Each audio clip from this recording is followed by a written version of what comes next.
everyone. So today we're going to talk about keto in a nutshell. From my own experiences, it takes a long time to really understand keto with all the conflicting information that's out there. But before we start, just to tell you a little bit more about my channel, I'm a life coach and I talk about relationships and I talk about nutrition. I'm also a certified clinical nutritionist, and so if you want to get notifications about new videos or subscribe just so that you get more of the videos, make sure to click on the subscribe button below and click on the bell if you want the notifications about the new videos. So keto in a nutshell. The truth is, keto is really, really simple.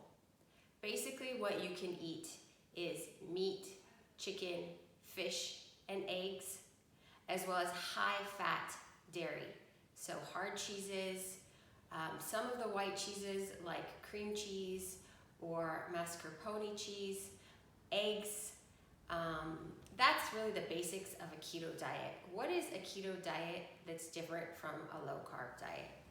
Basically, and this is the hardest part because you're going to hear so many interpretations, is that keto is basically globally under 50 total carbs.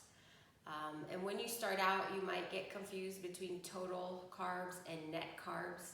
Total carbs is basically when you take a package, you look behind it, and it says carbohydrates, there's a number. That's the total amount of carbohydrates in what you're eating. What makes it a little bit harder is foods like meat or chicken, fish or produce. A lot of times don't have a package and won't tell you the carb count, but those are the foods that are usually very low. A lot of times they'll be 0, sometimes they'll be 1 or 2, particularly if it's dairy. Now, if you have metabolic disorder, you have diabetes in the family, you are very overweight and you're having a hard time losing weight, then 50 total carbs may be too much for you and you might need to go as low as 20. A lot of the most renowned doctors in the field that work with clinically obese patients, or maybe not clinically obese, maybe your weight is normal, but you're having symptoms like heavy thirst, frequent urination, nausea, really, really deep hungers, blurred vision, and you're just realizing that something's starting to not feel right. Obviously, you want to check it with the doctor. You might even want to get a blood sugar meter to see what your blood sugar is at. Normal areas, they say ideally is around 85. Again, I'm not a doctor, but I'm just giving you some self-help tips to know where to start. So if you're in the 50 range in keto, that gives you room for additional items that you're going to see in a lot of the online videos and the recipes that attract a lot of people to keto, like keto cakes and fat bombs. You're going to be able to use things that I haven't mentioned before, like chia seeds, flax seeds, hemp hearts, almond flour, or even coconut flour. A good rule of thumb is to try to not surpass between 2 and 5 carbs per serving of something.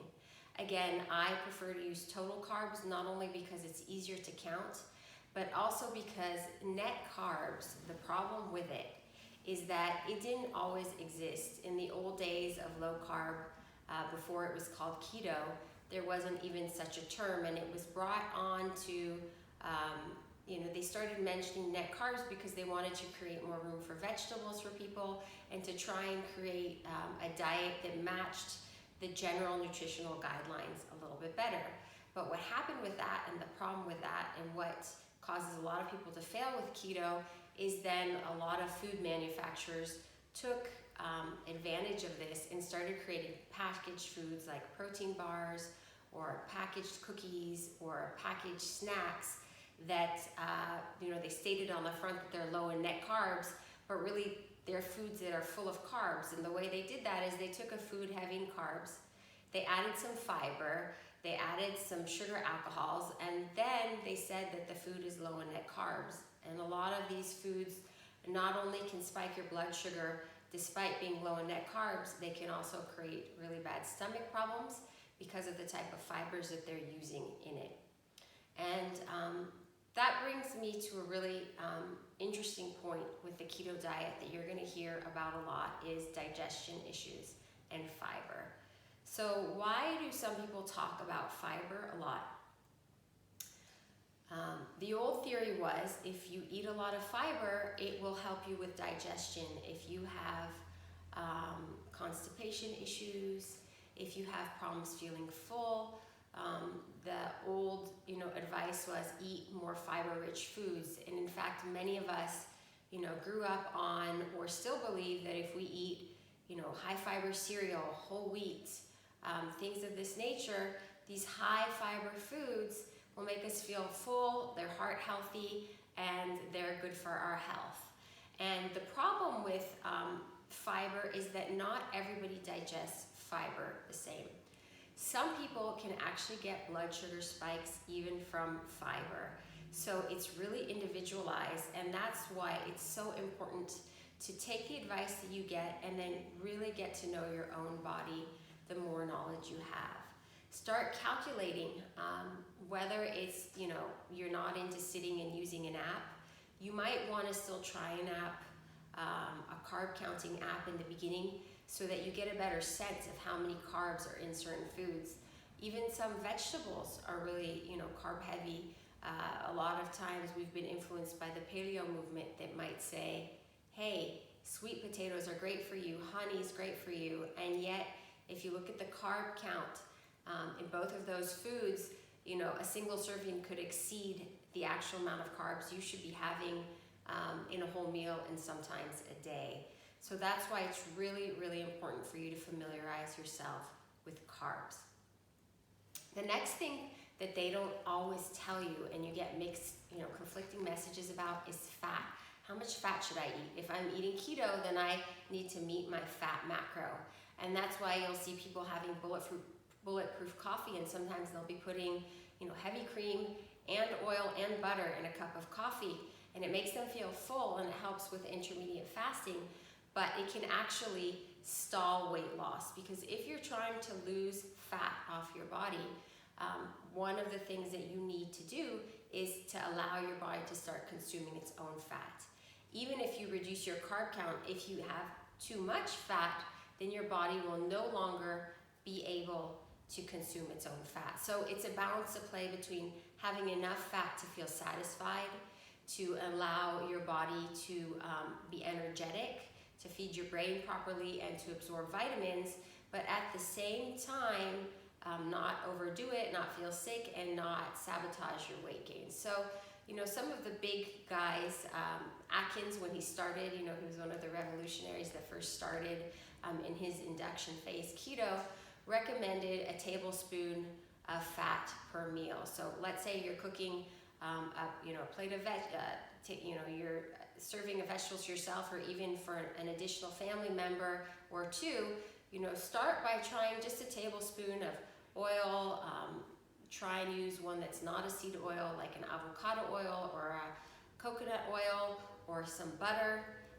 Saute your vegetables in that, and then have a protein with it, and have that protein either you can do it in a non-stick pan, a safe non-stick, healthy, eco-friendly one, with a tablespoon or even a teaspoon of butter if you already feel like you're going over. But I think that's another really good tip that I had to learn along the way, is that be careful not to overdo the fat. Even fat bombs, if you decide to opt for fat bombs, try sticking to one at first and just monitor. Weigh yourself often. I've been at points where I weigh myself every day, and even though that sounds a little crazy, it really got me to understand what things affect me and what don't, and allowed me to feel a sense of control. I lost about 25 pounds over about 4 or 5 months on keto. I did intersperse some intermittent fasting, and if you guys are interested in learning a little bit more about intermittent fasting and where that comes from and how that works, put it in the comments below. And I'm also interested in knowing what are some of your tips. Are you eating keto? Are you eating low carb? What have you discovered? It would be great if you can share it in the comments so that we can all kind of give each other ideas. If you like this video, give it a thumbs up. Please do subscribe to the channel. And tell me what other subjects you want to hear about.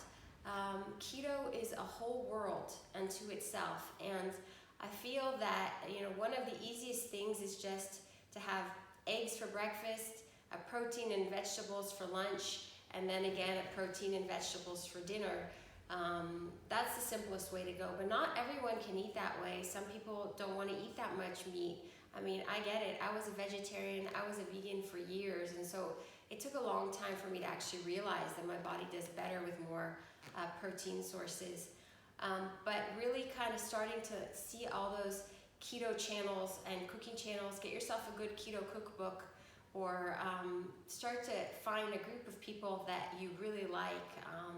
There's a host of amazing doctors and nutritionists and keto bloggers that will really help you along your journey. Okay guys, lots of luck with your keto journey, and I can't wait to hear from you.